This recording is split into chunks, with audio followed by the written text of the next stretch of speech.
Hello বন্ধুরা, ইচ্ছে হলো তাইতে তোমাদের সকলকে স্বাগত জানাই। তোমরা চিতল মাছের মুইঠা তো খেয়েইছো, কিন্তু মুসুরির ডালের মুইঠা খেয়েছো কি? চলো আজকে মুসুরির ডালের মুইঠা করে দেখাই তোমাদের। আমি নিয়েছি গোটা সাদা জিরে আর তেজপাতা, আর ভিজিয়ে রেখেছি মুসুরির ডাল ৩-৪ ঘন্টা, আর ছোট করে আলু কেটে রেখেছি। এই আলুটা দিতেও পারো, নাও দিতে পারো। আর আমি ঘি নিয়েছি, তেল নিয়েছি, আর নিয়েছি সোয়াবিন আমি গরম জলে ভিজিয়ে ধুয়ে ভালো করে নিংড়ে রেখে দিয়েছি। আর গরম মশলা বেটে রেখে দিয়েছি। আর মশলা হিসাবে রেখে দিয়েছি একটা পেঁয়াজ, একটু আদা, টমেটো, রসুন কয়েক কোয়া, আর কাঁচা লঙ্কা। আর এ বাদেও লাগবে পেঁয়াজ কুচোনো, রসুন কুচোনো, আর লঙ্কা। প্রথমেই আমি এই ডালটাকে মিক্সিতে বেটে নেব জল ঝরিয়ে, আর এই সোয়াবিনের টুকরোগুলোকে আমি বেটে নেব মিক্সিতে জল ছাড়া। মুসুরির ডালটা বেটে নিয়েছি,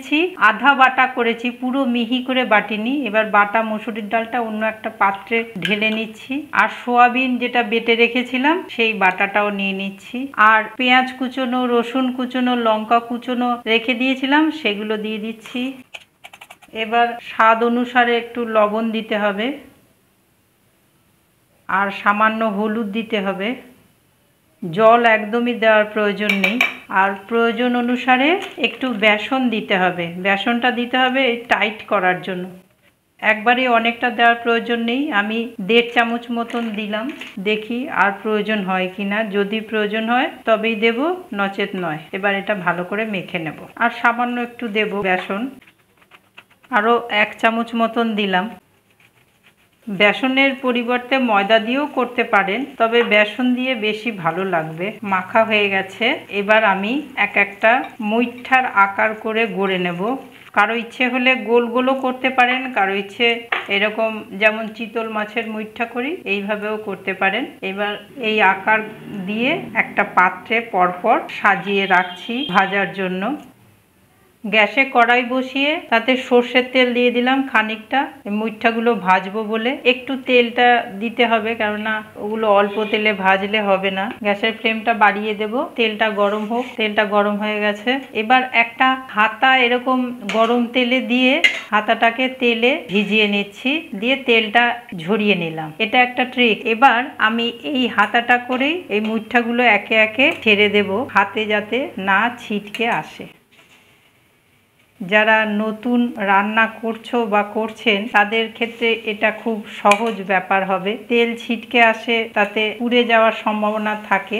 আমি প্রথমেই অনেকগুলো দেব না, 4টে দিলাম। এভাবে ভেজে তারপরে ফিরে আসছি। মুইঠাগুলো ভাজা হয়ে গেছে। এবার আমি অন্য একটা পাত্রে তুলে নেব। তবে ভাজার সময় মনে রাখবেন গ্যাসের ফ্লেমটাকে কিন্তু একদম লো করে ভাজবেন, নয়তো ভেতরটা কাঁচা থাকবে আর পুড়ে যাবে। কি সুন্দর হয়েছে। আমি বাদ বাকিগুলো এইভাবে সব ভেজে নিয়ে ফিরে আসছি।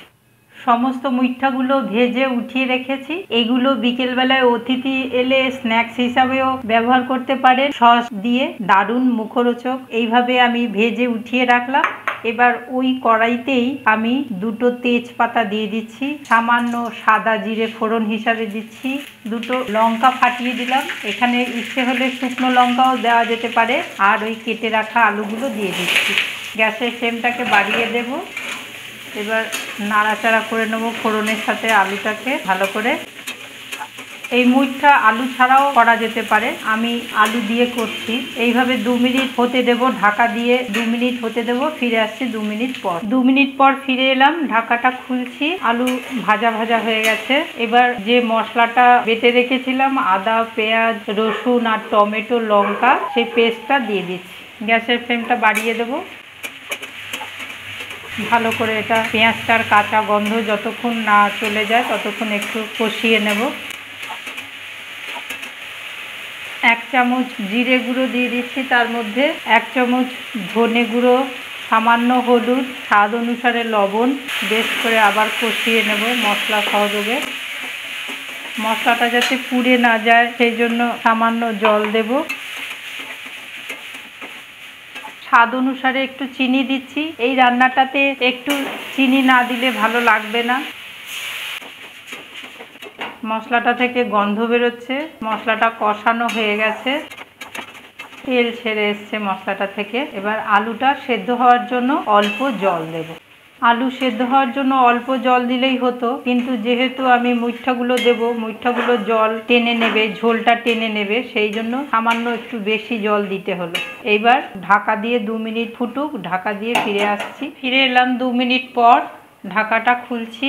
আলুটা পুরোপুরি সেদ্ধ হয়নি, একটু শক্ত আছে। এই রকম অবস্থায় আমি মুইঠাগুলো দিয়ে দিচ্ছি।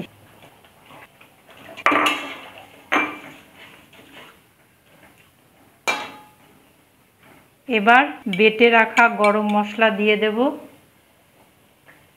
আর সামান্য ঘি দিয়ে দেব। যারা ঘি খাবেন না তারা স্কিপ করবেন। এবার আমি এটা কিছুক্ষণ গরম অবস্থায় ঢেকে রেখে দেব। ফিরে আসছি কিছুক্ষণ পর। ঢাকা দিয়ে রেখেছিলাম 5 মিনিট মতন। ফিরে এলাম, কমপ্লিট হয়ে গেছে আমার মুসুরির ডালের মুইঠা। যেমনি দেখতে সুন্দর হয়েছে, খেতেও আশা করি ভালোই হবে। এইভাবে আপনারা পুরো ভিডিওটা আমার সাথে থেকে দেখলেন বলে আপনাদের সবাইকেই অশেষ ধন্যবাদ জানাই। এইভাবেই আমার সাথে থাকবেন। নতুন বন্ধু যারা সাবস্ক্রাইব করেননি তারা সাবস্ক্রাইব করে পাশে থাকবেন। নেক্সট ভিডিওতে দেখা হবে আপনাদের সকলের সাথে। আজকের মতন চলি তাহলে, বাই।